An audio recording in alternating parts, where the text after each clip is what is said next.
जहां पर विधानमंडल का बजट सत्र आज से होगा शुरू। विपक्ष ने सरकार को घेरने के लिए पूरी तरीके से कमर कस ली है। सरकार भी विपक्ष के हर हमले के लिए तैयार है। वहीं सत्र की शुरुआत राज्यपाल के अभिभाषण से होगी। आनंदीबेन पटेल के अभिभाषण से सत्र की शुरुआत होगी। 22 फरवरी को योगी सरकार बजट पेश करेगी और 22 को वित्त मंत्री सुरेश खन्ना बजट पेश करेंगे।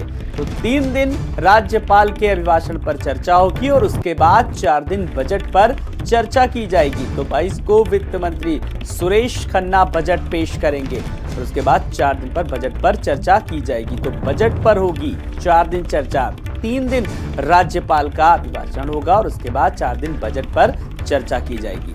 तो विधानमंडल का बजट सत्र आज से शुरू होगा और इस बीच विपक्षी दलों ने भी तैयारी की है घेरने की, तो उसका माकूल जवाब देने के लिए सत्ता पक्ष ने भी तैयारी कर ली है।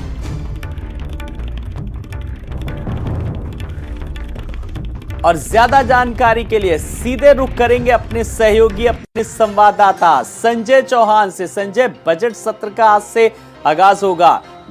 सत्ता पक्ष और विपक्ष दोनों की क्या कुछ तैयारियां नजर आ रही हैं संजय? बिल्कुल, सत्ता पक्ष ने कमर कस ली है और हर मुद्दे पर, जैसा कि कल विधानमंडल दल की बैठक हुई, बीजेपी की पूरी रणनीतियां बनाई गई हैं कि विपक्ष चूंकि आक्रामक होगा और ऐसे में विपक्ष की हर मुद्दे पर भागने की बजाय उसे जवाब देने का की जो कार्य योजना है वो सरकार ने बनाई है। और यही वजह है सरकार की तरफ से साफ कहा गया है कि विपक्ष के हर सवाल का जवाब दिया जाएगा। और यही वजह है कि 3 दिन जो अभिभाषण होगा राज्यपाल का उस पर चर्चा होगी और 4 दिन बजट सत्र पर जो है सरकार चर्चा करेगी।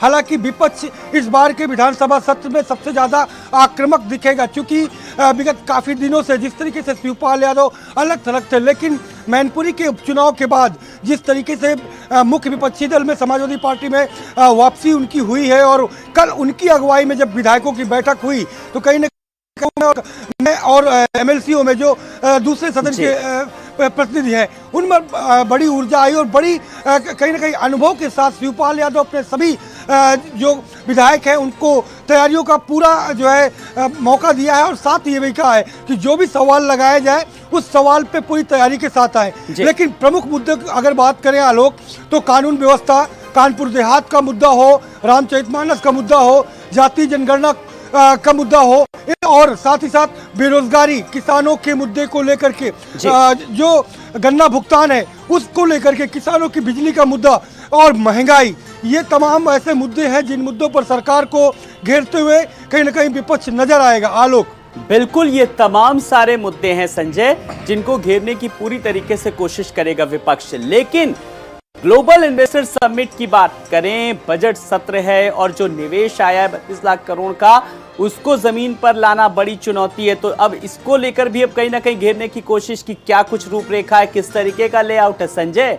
बिल्कुल, चूंकि इसके पहले जो बजट जो इन्वेस्टर समिट हुए थे उन इन्वेस्टर समिट पर कहीं ना कहीं विपक्ष सीधे तौर पर और लिखित जवाब मांगेगा कि आखिरकार जो पिछले इन्वेस्टर्स समिट हुए थे उन इन्वेस्टर समिट में अब तक जमीन पर कितने जो निवेश के प्रस्ताव थे वो उतरे हैं और जो 33 लाख करोड़ से ज़्यादा का इन्वेस्टर समिट का एमयू साइन हुआ है उनको उतारने की क्या रूपरेखा है। इन सवालों के जवाब भी सरकार को कहीं ना कहीं देने होंगे, क्योंकि पिछले भी बार भी बजट सत्र में लिखित कई विधायकों ने जवाब मांगे थे और उस दौरान भी कहीं ना कहीं सदन में चर्चाएं गर्म थी और सत्ता पक्ष और विपक्ष में जो जवाबी हमले और हुए थे। तो अब ऐसे में आज भी, हालांकि आज सदन का पहला दिन है और पहले दिन अभिभाषण के बाद जो कहीं ना कहीं जो विधानसभा सत्र है वो रोकी जाएगी, क्योंकि कंडोलेंस रहेगा। अपना दल के विधायक थे, उनका देहांत हुआ था। 22 तारीख को बजट पेश किया जाएगा। बजट के बाद